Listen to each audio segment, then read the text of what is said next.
Good afternoon, good morning, and also good evening. Thank you for joining us at this webinar for the Empower Her Award. I do apologise for some technical glitches at the beginning. We're delighted to be here and to present this with you. This webinar will be running for approximately 1 hour, so plenty of time for you to ask questions from our incredible panelists who are joining us today. Before we start, I'd just like to introduce myself. So my name is Clara. I am a program consultant for Said Business School, who are sponsoring this webinar today. And I will be talking with my colleague, Sarah Beryl, to some exceptional award winners for an award launched last year called the Empower Her Award. During the webinar. If you have any questions, please do put it in the chat. We'll promise to get through as many of the questions that you may have, or if you feel a little bit shy of asking a question, please do send it to us through a private message and we'll make sure that we read it out to our team today. So before we start, I'm just going to hand over to Sarah to kick off the webinar and to introduce our panelists who will also be following with their introductions. So over to you, Sarah. Many thanks, Clara. Hello, everyone. My name is Sarah Beryl, and I'm the Senior Program Consultant for Executive Education at Said Business School for the finance portfolio. I'd be delighted to introduce you to our special guests to today's webinar. We have three of our esteemed alumni joining us. We have Katherine, Lisa, and Esther, who have each attended either a leadership or a finance program here at Said Business School. Today, we're going to start with our 2025 Real Estate Program alumni, Katherine Gunderson, to introduce herself and tell us all about her work at Granby Quest. Please do pop your questions into the chat so we could ask them of her after the introduction. Over to you, Katherine. Thank you. Perfect. Thank you, Sarah. Hi, everybody. So like Sarah says, my name is Dr. Katherine Gunderson, and I am the CEO and founder of a property technology or finance technology startup called Grand Bequest. We are based in Scotland, even though the American accent is very obvious. And we are working to get empty buildings back into use. And we're trying to use technology, AI, data, and all these amazing new innovations to finally solve this problem and do it at a scale and a speed that's never been attempted before. So obviously, if you're trying to solve such a wicked problem like housing and social housing delivery, you really need to be surrounded by people that are cutting edge researchers, cutting edge innovators. And so that was really my underlying motivation for wanting to apply for the Empower Her Award, to allow me to actually be able to go to the real estate course last year. So that was a huge opportunity for me to sit in a room with over 30 different countries of people that come from various backgrounds. But obviously, in that room were people that are pushing billions and billions of pounds into the real estate and built environment. And I, being an outsider, being a tech founder, was definitely asking a lot of what I thought were very simple questions, but were actually much more complicated things. Like, what is the problem that's stopping us from solving this system issue? And what is the perspective of the experts in the room from all these different places? And it was a really interesting opportunity for me to understand better about what me and my team can be designing and developing and how we can play a role in kind of helping coordinate all these different stakeholders. So it was a really important time for me to understand from a strategic level, from an operational level, and even just from an understanding what the market is struggling with. Really having that 5 days in person to build those relationships and build that safe, trusting communication with people that I would have never had the opportunity to have those kinds of dialogues with outside of the program. It was such a huge opportunity. So a lot of what I'll be talking about is mostly around that, trying to be an innovator and trying to push. You really do need to surround yourself with people that have experience, that are different than you, and have the ability to answer a lot of the foundational questions that people are having, and they're trying to solve big global problems. So that's me. I will hand over and we'll Oh, talk more that's about it. brilliant, Catherine. We do have a few questions coming in for you. We have people wanting to hear a little bit more about some some more of these challenges you were facing and how this course helped you overcome them. Are you able to touch on that Of at all, course. Todd? Yeah. So some of the specific challenges that I really wanted to gain a better, deeper expert level understanding around is in the real estate mindset or in the built environment sector. As an outsider, again, my background is actually in supply chain and manufacturing. And so I come from a systems approach to everything. And so when I started looking at empty buildings, it was actually back when I was doing my doctorate and I was living in Detroit, Michigan. So anybody that understands real estate probably knows that Detroit had a history of empty buildings and vacant buildings, and it was a really interesting place for me to get exposed to the market just not working the way it's supposed to. You know, business students and people looking at a market that's just not delivering what it's supposed to be delivering. It just really hooked me. It got me really excited about the challenges that that system is facing. So some of the things that I was specifically trying to understand in the course, and I feel so bad for Professor Baum having to handle me and all of my inquisitiveness. But the things that I was really after is trying to understand why are we making so many negative decisions from the biodiversity, circularity, nature, ESG layer because there just seems to be this huge discrepancy in my perspective between where the money is actually going and the things that we all know as a society we need to be investing in. And the built environment has such a huge role to play in that. But it doesn't feel like those of us that are operating within the sector realize how we can interact with that, how we can still run businesses, but try and push us into the future that we all know we need to do. So my questions were things like, where is regeneration in your strategies?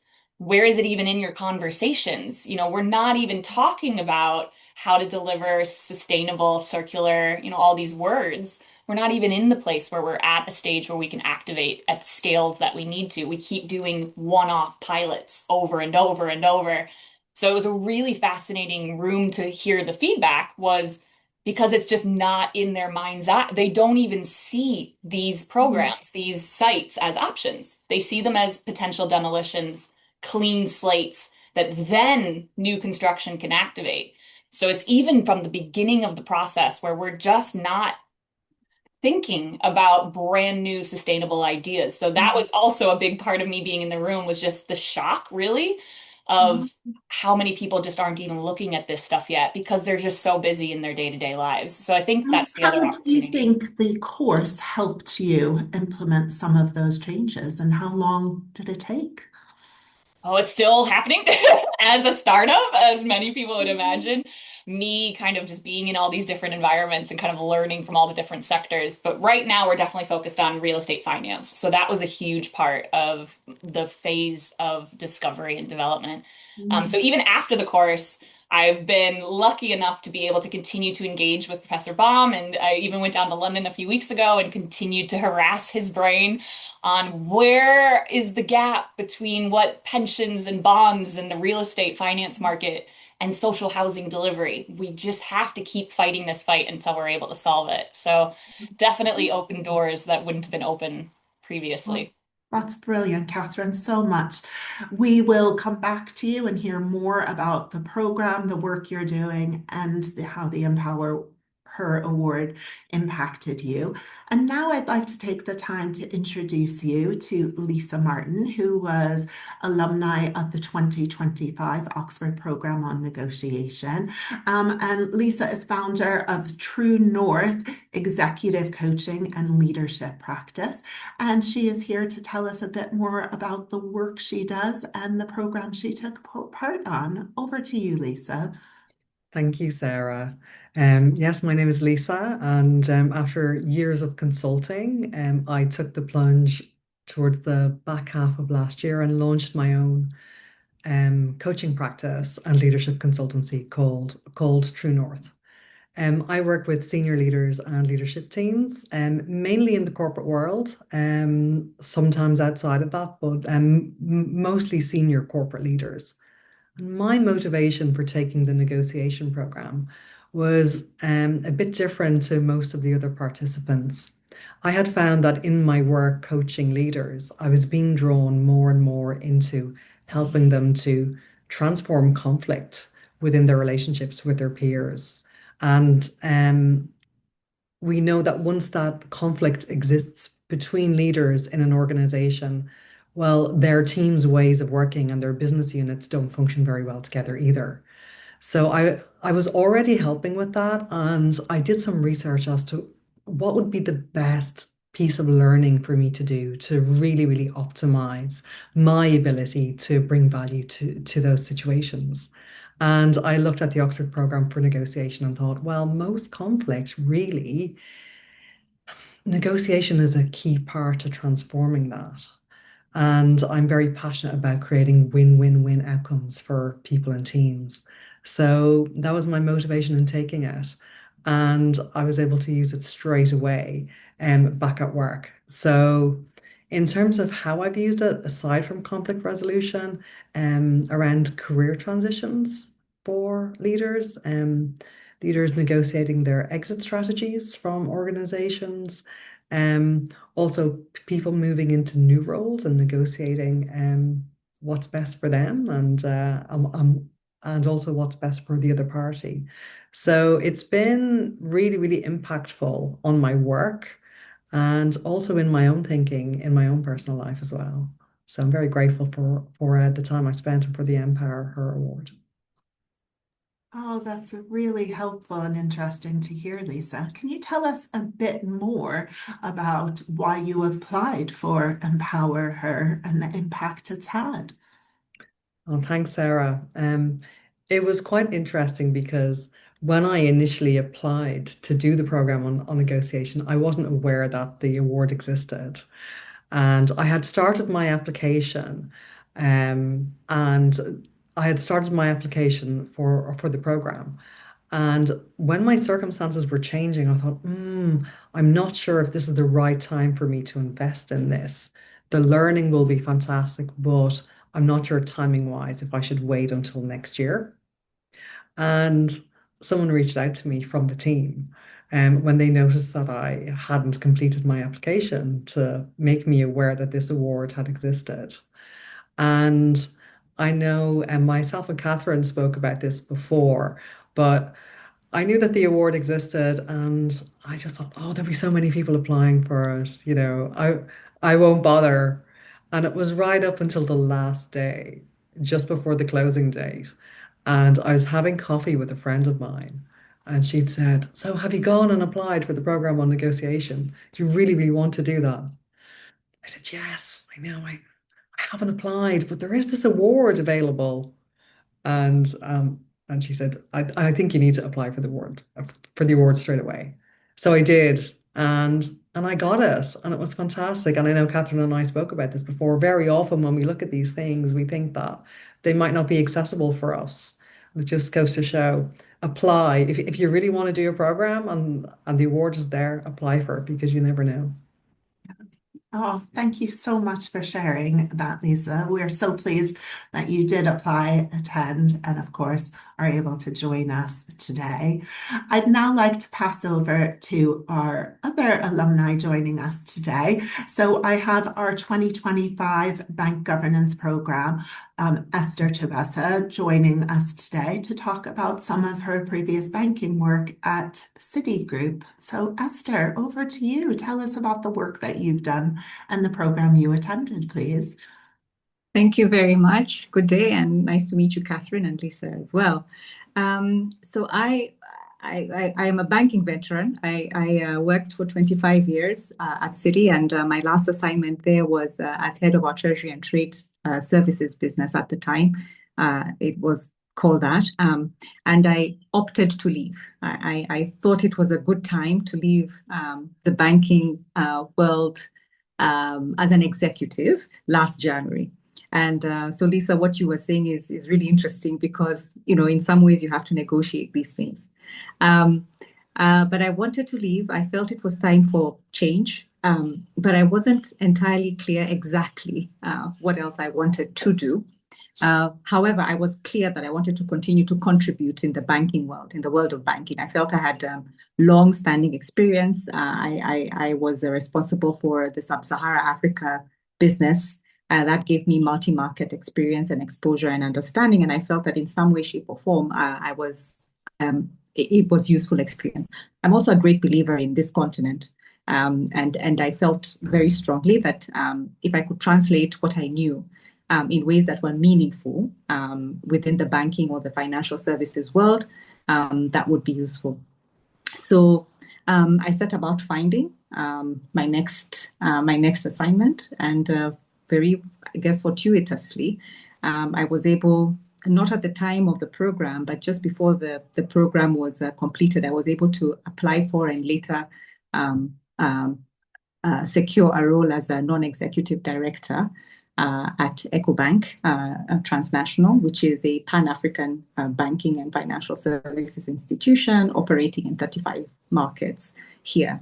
And I thought this program would be great preparation for director work, non-executive director work. I had prior exposure as a NED within Citi, but obviously this is within another institution. So that was part of the reason why I thought preparing myself for potential opportunity, this program would be a great way to secure that sense of preparation. I was also very keen for exposure to people from other markets and other territories and understand how it is they saw the bank governance. I also founded and run a regenerative agricultural business here. So I spent all of last year literally ideating and building from the ground up and operationalizing and hiring and putting in place systems and what have you. So that's something I was passionate about for a different set of reasons. And I have found actually that thinking about governance is not only just for banking, it's also very, very useful when you think about your own business as well. Thank you so much for sharing that. It's so interesting to hear.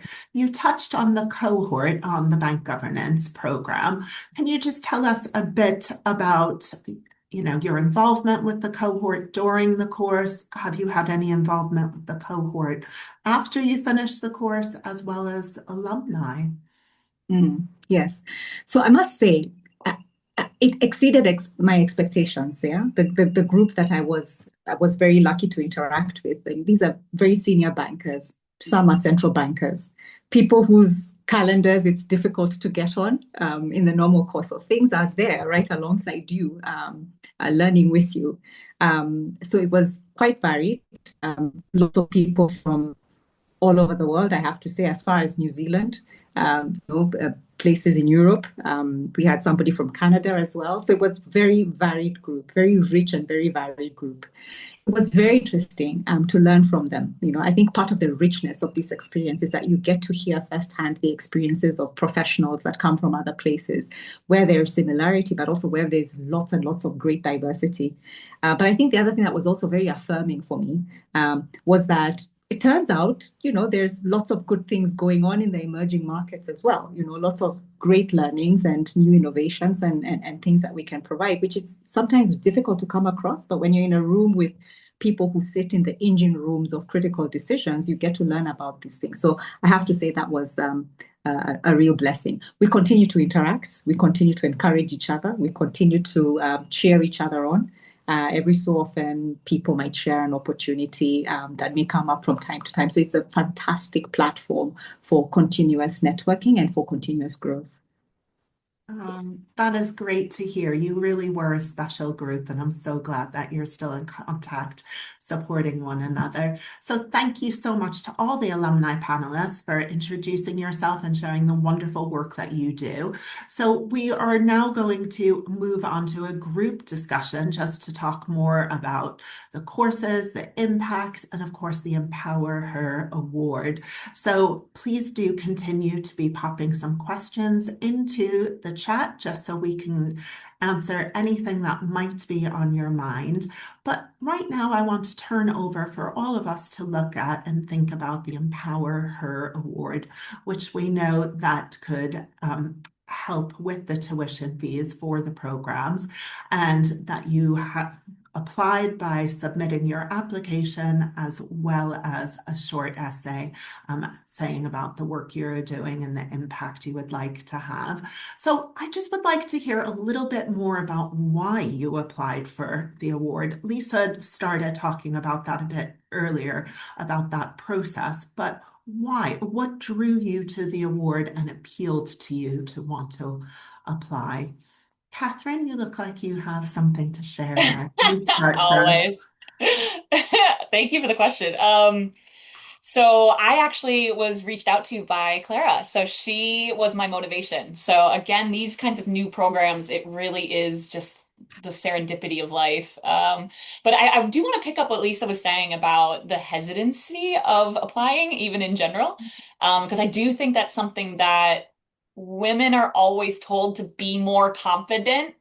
But I think it's these tiny little moments where we all have to make a decision about where we're going to spend our time and where we're going to, take energy and put ourselves out for potential rejection.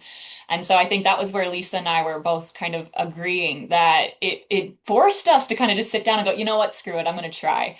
And then ending up actually succeeding was such a exciting opportunity.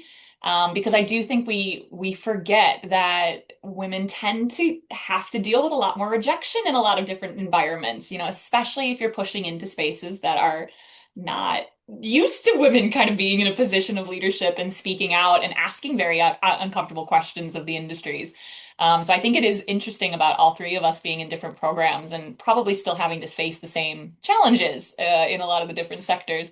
So I think for me in applying, it was definitely because I had already in the back of my mind wanted to go to the course. So I must have sent something out into the universe because then when Clara pinged me and said, by the way, we've got a new program, please kind of consider it. I was like, all right, this is life telling me to go for it. But I love Lisa's story about how you sometimes you need the girlfriends around you or you need other people around you to be like, no, go. Like we deserve to at least try. And don't worry about if you don't get it or not, because these kinds of opportunities, when they pop up, you got to try, and why not give it a go? So that was kind And of my did that approach. award make a difference of you being able to attend A during the hundred percent. visit? Yeah. Without it, I would not have been able to go. As a startup founder, it is an environment where we have to be very careful of cash and Yeah. time. It's traveling, it's being unavailable to your team, all those things come into your mind when you're looking at these kinds of opportunities. But Oxford, obviously, as a location, as a university, as the network that it's able to pull together, as Esther was saying, getting these quality of people away from their roles, stuck into a room with you where you're eating lunch together every day, that is just unique. Even outside of the programming itself, the ability to just kind of commiserate and kind of question other people's approaches is, I think, such a huge part that doesn't get remembered when you're looking at applications and things like that. I Um, agree. Creating that cohort for Clara and I is always really exciting, yes, looking at the diversity and trying to pull in different people, from different countries, different industries. And that's just always a really exciting part when we see everyone come together and that group dynamics really develop in person. couldn't agree more. Esther, Absolutely. I wanted to hear a bit about your process of applying for the Empower Her Award. How did you find that? Um, like Catherine and Lisa, I suppose I struggled a little bit initially to apply, and I must say, who nudged me was my sister, who was attending an AI program, a 1 year artificial intelligence program. So she lives out in the UK and is a pediatric surgeon, but is looking to see how it is AI could be used, in the medical profession. And she was so pivotal, first of all, in getting me to even think about SBS, and then also to apply. I found the process of applying really useful in terms of reflecting what it is 25 years of experience really means in the end, right? Because you have to articulate why you are a suitable candidate for this program. So it forces you to think. But I think what I found useful was the feedback I got, again, from my sister, etc., to say, don't play down your experiences. These things are valid. These things matter. They're useful. Somebody will find them. Somebody, not only is it useful experience, it's valuable to other people. So don't downplay them. So that imposter syndrome is there. But I found the experience very useful in forcing you to really take a step back and think about what is it you, as I suppose, as an executive, as a professional, as a person contributing in some way in this world, has to offer. So from that perspective, I'd say, that would be my answer. Oh, that's great. Thank you. Lisa, I would love to hear a bit more about what it was that really attracted you to applying to Empower Her. Tell me a bit more about that final push and pull, what brought you in. It's interesting that both Esther and myself had other women in our lives who gave us the final push to actually apply. And I love that. I love that kind of element of sisterhood and looking after each other and looking out for each other. Um, and and and like Catherine, I was going to put it on hold because the financial commitment and the commitment time-wise was going to be a lot for me to absorb in 2025. So with the Empower Her Award, that enabled me to actually do it. And when it came to the Oxford program on negotiation, I know that the programs change every year for this, and it's not available for this coming year, but will be hopefully in the future. When I did my research, that just looked like the absolute best learning I could have from both a practical and a theoretical perspective, of anything else out there available on the market. So it was those two things really. It was the program itself and the Empower Her Award is what hooked me in. Nothing That's, else competed really. So that's great. Catherine, did you have anything to add to those points? I have a really random request out of Clara from our last meeting. If you're okay with it, I think the best takeaway that Lisa and I got was you explaining why the program even started. I think the people on the call might really find that amazing, Lisa, right? Like, yes, it's just yes, such a good 100% story. Catherine. Thanks so Uh-huh. much for bringing that up. Yeah. So, Sarah or Clara, tell everybody why you guys even got the Empower Her thing started, because that is huge. Well, I feel like this isn't scripted, but Clara should talk about it because I do feel like she deserves the credit because it was her original brainchild and thought, and I just helped her execute it. So, Clara, would you be happy to share the story of back where this idea started? Oh, thanks everyone for letting me join the panel. I've just really enjoyed listening to everyone, so it's nice to jump in and be part of it as well. And thanks everyone for sending the question through as well. The inspiration for Empower Her Award, honestly, came from working here at Said Business School, which is excellent, and we love seeing women do exceptional things. All students do exceptional things, but through conversations I was having with lots of amazing leaders, there was this real feeling that we have these amazing programs and they would apply and they would get really excited about going to their CEO or founder and saying, I found this program. It's really going to help me excel, and I really want you to support me in doing it. And unfortunately, in this economy, they were met with some hesitation and sometimes negativity, in which the CEO or founder or the HR team would say, this looks really good. I, as a male counterpart, want to go for this program. So this award was really about ring fencing these opportunities for the women to come to these programs and really giving them the confidence to turn around and say, I found this program. It's for me. It's for my development. It's for women. I think the most important thing about the Empower Her Award is this is for me and you can't take this away from me. So I'm really delighted to have Catherine, Lisa and Esther be part of the first iteration of this award, and we hope that it continues. But yes, it's really about women championing women, giving you confidence and really giving you that kick to say, this is for me and I've earned it. So anything we can do to support that, we're here to do that. I'll hand It's back to so Sarah. cool. Thank It's you. just such an inspiring thing for those of us in the market that like feel like we're always kind of going uphill against everything to just hear that, hey, no, the men shouldn't get it because the woman brought it to them. The woman should get it. She's the one that applied. She's the one that found it. So I just found that refreshing. It's correct. And we feel these women, deserve that place at the table. And we've been able to make that happen. So in the three programs that you're here representing, we saw a much higher number of women applying and being able to attend the program. And, not everyone, unfortunately, was able to receive the award, but people were able to decide, what they wanted to do and how they were able to make it happen. And we just saw a huge increase of applications from women, which was absolutely wonderful to see. I'd like to move on to talk about a little bit more about the benefits of executive education programs at Said Business School. So those of you who haven't attended one of the programs yet, you might be interested to know that these are 5-day face-to-face programs happening in Oxford City Centre at the Park End campus.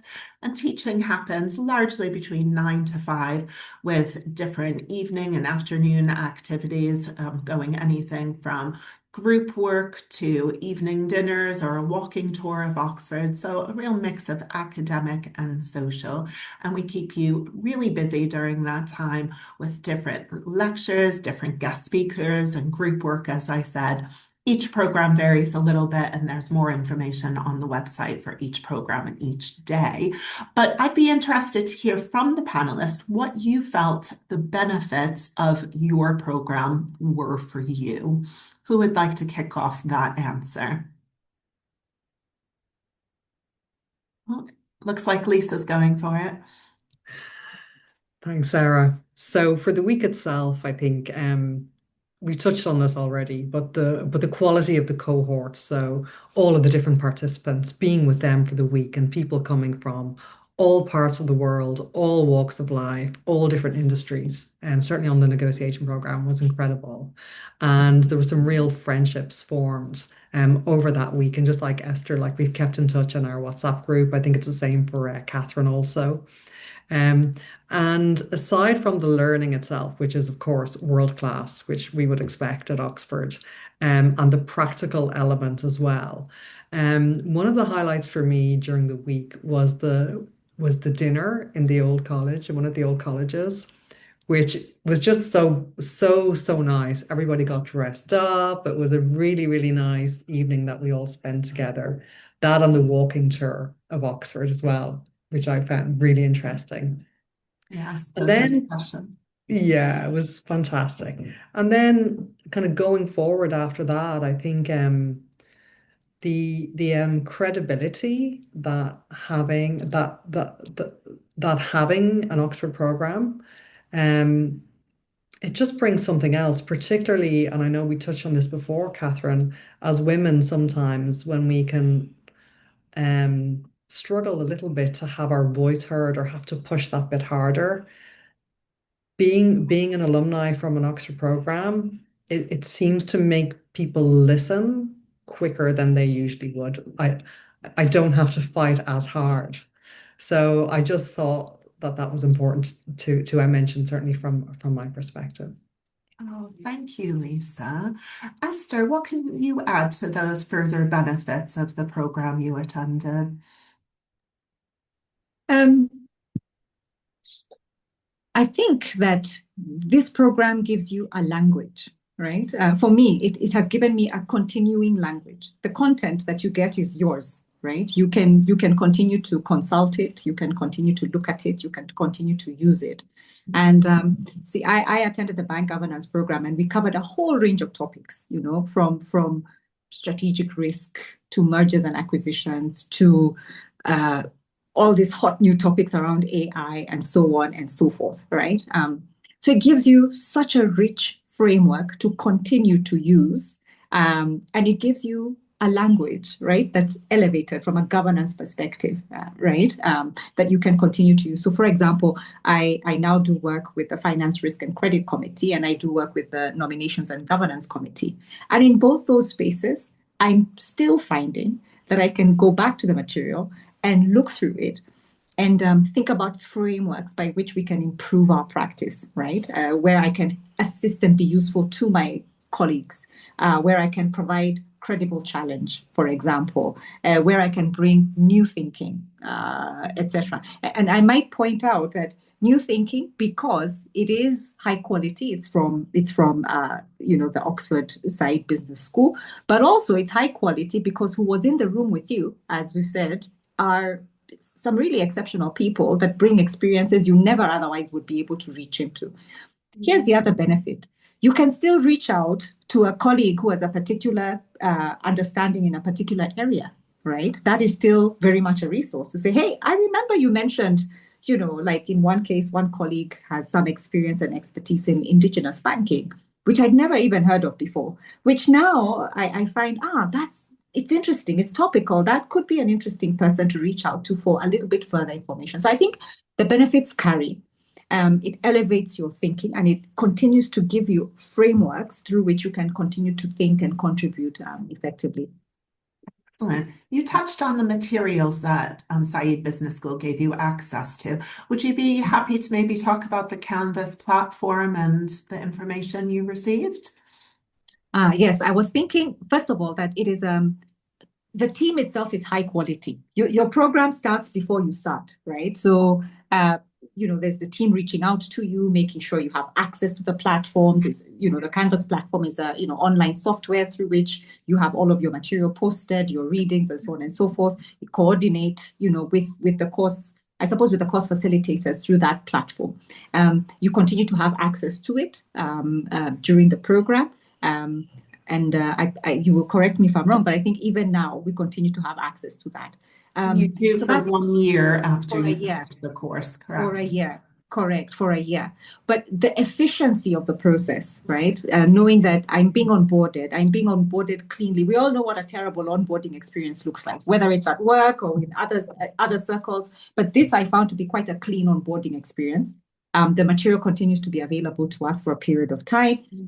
It's highly efficient. Material again is well structured. The content is great. So that's what I'd add there. Oh, thank you, Esther. Katherine, you were touching on some of the networking opportunities, and I know outside of this call, you and I have spoken about different ways you would get involved. I'd just love you to tell our guests about networking at Said Business School and after attending an executive education course, what it looks like. Absolutely.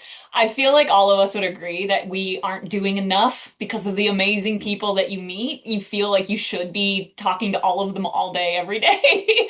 But there is the WhatsApp groups that you do definitely make sure you get in at the end of the beginning of the program, end of the program, because that really does carry you forward, and being able to outreach to people and just kind of see what they're working on. So you get pings all the time from different program people about asking for resources, asking for feedback. But I want to go back to the original question that you had just asked as well, from the course and just kind of the insights and things, because it popped into my head that one of my favorite takeaways was kind of surprising for me in the program. So on one of the days they bring in industry experts, and I think that was my favorite part, is people coming in from the real world saying, this is my perspective, and then going back out, And so that was the really exciting thing from my perspective, is one of the teams that they brought in was the developers that built 22 Bishopsgate. So anybody that knows London knows that's a huge project, took multiple years, tons of politics, tons of money, tons of drama. So they came in and they explained how they got the project done. And so for somebody that again is trying to learn and understand all the different layers that these developers are facing, what I thought was fascinating though was I seemed to be the only person in the room that caught a sentence that they said. They go, for the first 2 years, we were all working for free. We were all doing everything pro bono because we didn't know if this project was actually going to get funded. And so at the end of their presentation, I raised my hand and I go, I'm sorry, does everybody in this room think that's okay? That we have teams that literally have to spend years for free to then make a bunch of money for investors? Like, doesn't that seem strange? And everybody in the room goes, but that's just the way it is. Of course, that's normal. And I'm just sitting there being like, how horrible. Like, this is such a strange behavior. And the poor developer goes, thank you.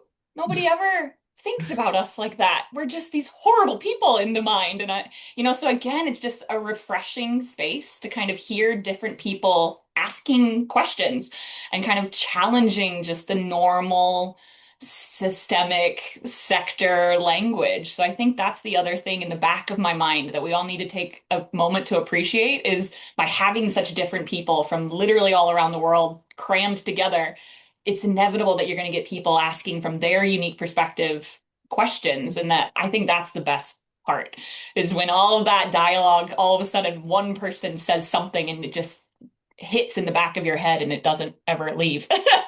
So that's kind of my overarching kind of summary, I suppose, and just like the takeaways and the networking and the way that I would recommend people kind of look at executive education is it's really about all of us kind of just sense checking our own perspectives and our own biases and our own, limited mindsets because the day-to-day life, it's already February.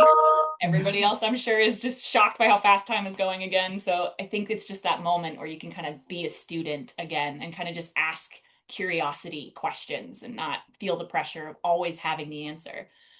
So I have no clue if that answered your question, but That's great. Thank you, Catherine. I'd like to move on and talk about challenges that you've maybe all faced in your career, and then to see, did the award impact or change any of these challenges? Who would like to pick that up first?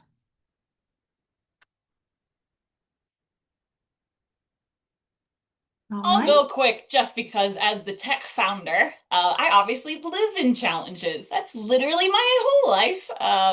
So the course definitely helped me in first framing my understanding of the gaps in my own knowledge and then my understanding of the sector. But I still have a variety of challenges, obviously, trying to help change a system that's so ingrained and so heavy with emotions and politics and finance and all these other layers to it. So some of the challenges that we're still fighting and probably will forever be fighting when you're dealing with such a large global problem. It just allows me to now have access to people like Professor Andrew Baum and be able to message him and say, hey, I have this crazy idea. Tell me where I'm wrong. Yeah. So I think no matter what, all of us are, especially those of us that are trying to do really big, scary things, having the ability to go, yeah, there's going to be challenges forever. That is inevitable. But being able to have those ecosystems and those researchers and those networks behind you, it does make you feel a little bit more prepared to kind of face those challenges and fight that imposter syndrome a little bit more and kind of just keep going. Because especially for the past couple of years, it's been a pretty difficult time for literally the whole planet, I would think, to kind of just keep focused, not be overwhelmed. And so I think it's a really important time for all of us to take a moment, go back, learn, be creative, be innovative, be, risk taking before the world kind of makes it hard again. But I don't know if Oh, that answered the question again, but it's part of thank the you, whole process. Catherine. Yeah. Lisa, would you like to add any challenges you may have faced and the impact the award had on addressing them? Thanks, Sarah. Yes, I think moving from what was a pretty safe career in consulting to launching my own startup, that was a major challenge. And to have negotiation skills for all that's involved in launching a business, with my own suppliers to my own clients and potential clients, it's been really, really invaluable. And I think for myself historically, and I know that there's some research into this for women, but women are generally um, very good at negotiating on behalf of other people, right? On behalf of our colleagues, our children, our relatives, people on our teams, but not always so good at negotiating on behalf of ourselves. And so I walked away at the end of that week realizing, okay, I can actually negotiate for me now. And as I said, that's been really valuable for me in launching my own business. So Brilliant. Esther, anything to add here? Yes. So in my case, navigating this multipolar world, right? In the work I do on board work, we have trade and tariffs, We have a changing landscape in terms of how financial services will work. We have the emerging regulations around the use of things like crypto and stable coins. And you would say there's a bit of a thawing now in terms of, let's say, regulatory and policy direction. I suppose part of the trigger for that is, say, US policy around that changing. You have, as I said earlier, this multipolar world and what it means for how countries deal with each other. So from a banking perspective, all of those challenges are real. They're real time, they're live, they are today, they are now. You are operating many countries. In those countries, you have clients. Those clients are looking for guidance. They are wanting direction. They want some kind of read as to what it is, your institution, how it is your institution is navigating this landscape, in a way that is coherent, but also in a way that is additive and accretive to the business that they do. So from a governance perspective, it's thinking through the things that I've learned have helped me think through things like strategy. What should our strategy be? How should it change? How must we evolve? In which activities must we divest? In which activities must we invest? What are our capitals like? Our people capital, our capital, right? Financial capital, and so on and so forth. So I have to say, those challenges are, as I said, real time, and they are amplified now. And the frameworks that I think we went through, the things we learned, continue to be very, very valid when thinking about how to help an institution navigate that space coherently. Esther, would you say that you left with more questions? Because I definitely left with so many new things that I hadn't even thought to think about. I it's think definitely so. only 5 days, Yes, it's definitely only 5 days. And I agree with you, Catherine. It's only 5 days. You do leave with a whole host of questions about how the world works, about so many things. But what's comforting is that, to the points we've all made, is that you're not alone either, right? And here's the other thing. I loved what you said about the faculty. They continue to be accessible. And I have to say, these faculty plus the external people they brought in are at the cliff face of all of these new things that are going on. So, even if I reach in and send an email and have a 15-minute call or ask a question, I'm going to get a perspective that is not dated, that is not, woolly. I am going to get a fresh here and now perspective about how to think about some of these things. That's valuable. I agree with you, Catherine. Wonderful. Well, our hour is just flying by. So I think we're coming to the point that we're probably at our last question.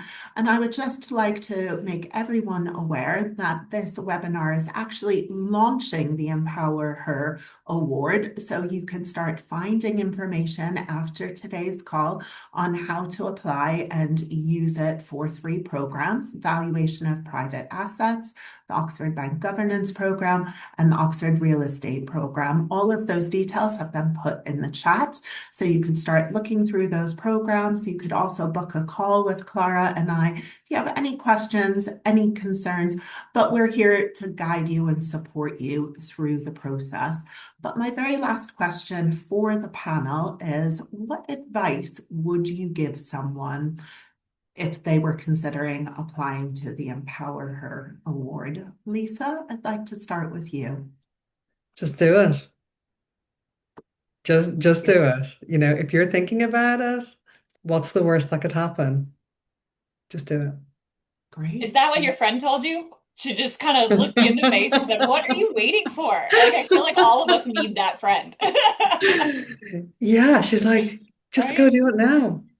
And we touched on this earlier, don't doubt yourself. Just apply, because you never know.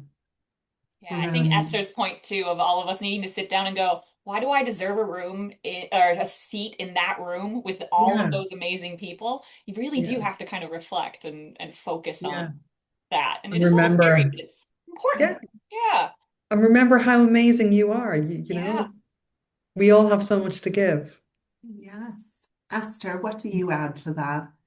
Yeah, just something my kid likes to repeat to me sometimes. Well, because I tell him.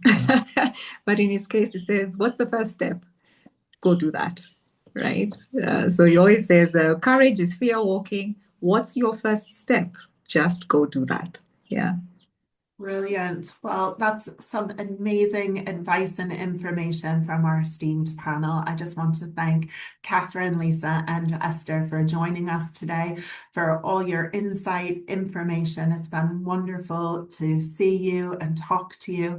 I really enjoyed getting to know you on the programs you attended, and it's always wonderful to welcome you back. So thank you so much for joining us today. I'd like to hand back over to Clara so she could talk us through some more information about next steps. Over to you, Clara.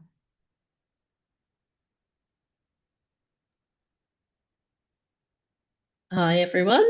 Thank you so much. I was really just so inspired listening to everyone. Even though I've met you all, it's still like I haven't met you. It's like discovering all over again. So thank you so much for your time today. I think it's been really valuable for everyone who attended.